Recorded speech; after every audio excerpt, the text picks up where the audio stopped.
Hallo, mein Name ist Jorge und herzlich willkommen auf meinem Kanal I Love Kuba. Immer wieder erreichen mich Fragen zum Paketversand nach Kuba und da wird es nun endlich mal Zeit, hierzu auch ein Video zu machen. Auf meiner Agenda stand das schon eine ganze Weile. Okay, dann starten wir mit dem Thema Päckchenversand nach Kuba. Naja, wir starten fast. Vorher noch ein wenig Eigenwerbung. Abonniert gerne meinen Kanal, wenn ihr an Themen rund um Kuba interessiert seid. Danke euch. Und jetzt geht's los.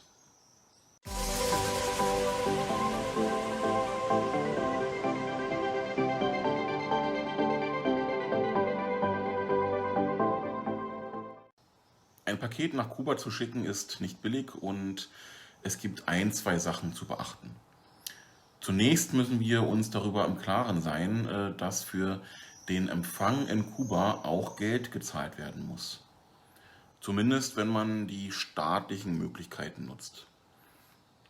Aus Deutschland heraus haben wir aber tatsächlich kaum andere Möglichkeiten.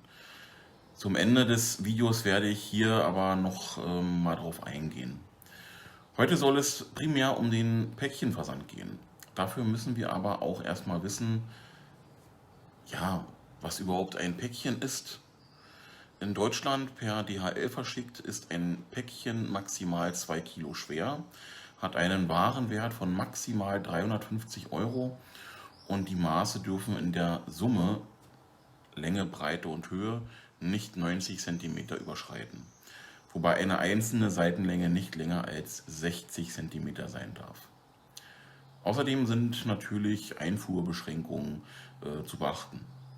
Es dürfen keine Gefahrengüter verschickt werden.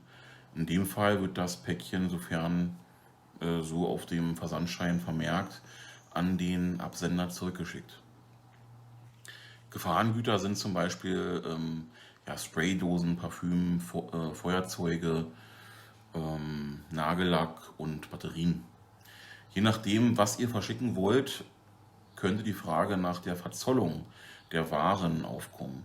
In dem Fall wendet euch direkt an den Zoll.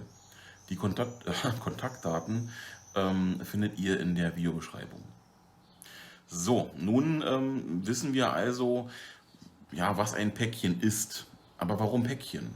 Ich habe ja schon erwähnt, dass in Kuba für den Empfang Geld gezahlt werden muss. Für Päckchen bis zu 1,5 Kilo sind das 95 Peso, wenn man das Päckchen bei der Poststelle abholt, und 100 Peso, wenn es nach Hause geliefert wird.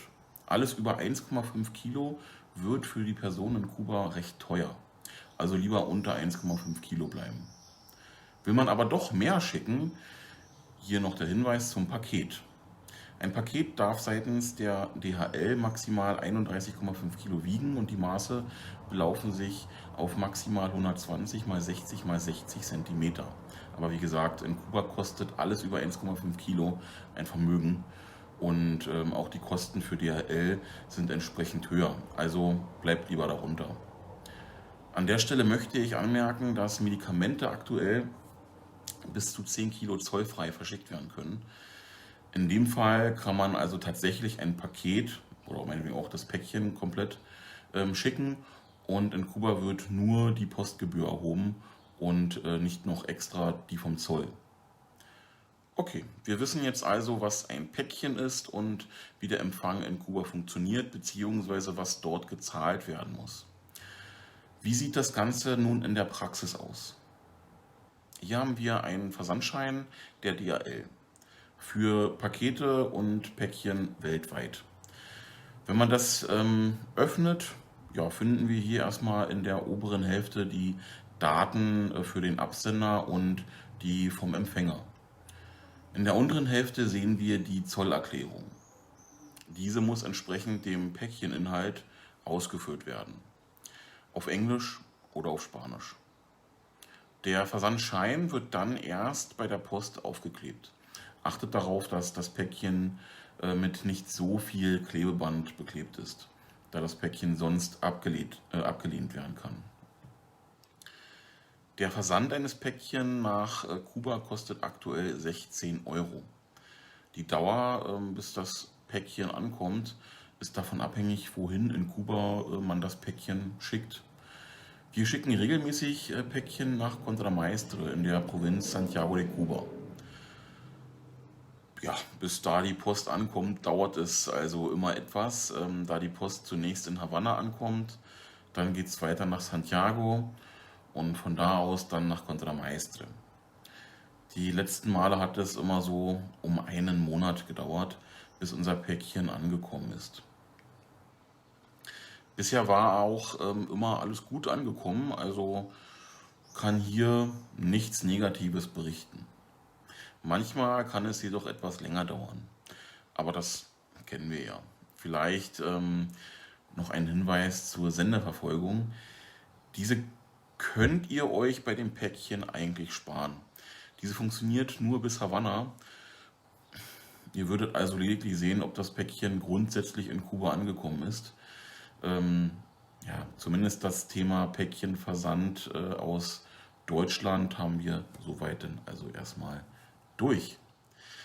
Wenn ihr dazu noch Fragen haben solltet, schreibt diese gerne in die Kommentare. Anfangs habe ich ja noch erwähnt, dass ja, der Paketversand von Deutschland nach Kuba in, ich sag mal, seinen Möglichkeiten etwas eingeschränkt ist. In den USA gibt es zum Beispiel private Firmen, die Pakete innerhalb weniger Tage nach Kuba schicken.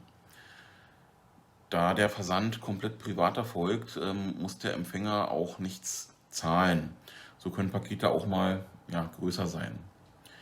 Ein ähnliches System bietet in Europa zum Beispiel Globestar aus Spanien und Italien an. Hier habe ich aber keine eigenen Erfahrungen gemacht, weswegen ich hier auch ja nicht sagen kann, wie gut oder auch schlecht das von Deutschland aus funktioniert. Vielleicht gibt es aber ja jemanden hier bei uns unter uns, der sich hierzu in den Kommentaren vielleicht äußern könnte. Okay, in der Videobeschreibung findet ihr wie immer alle Quellen zum ja, Selbstnachlesen. Ich hoffe, das Video hat euch gefallen bzw. ja, geholfen. Gebt dem Video gerne einen Daumen nach oben, wenn euch Themen rund um Kuba interessieren. Abonniert gerne meinen Kanal. Ja, jede Woche kommt mindestens ein Video. Ich danke euch. Wir sehen uns im nächsten Video wieder. Bis dahin, saludos, ciao.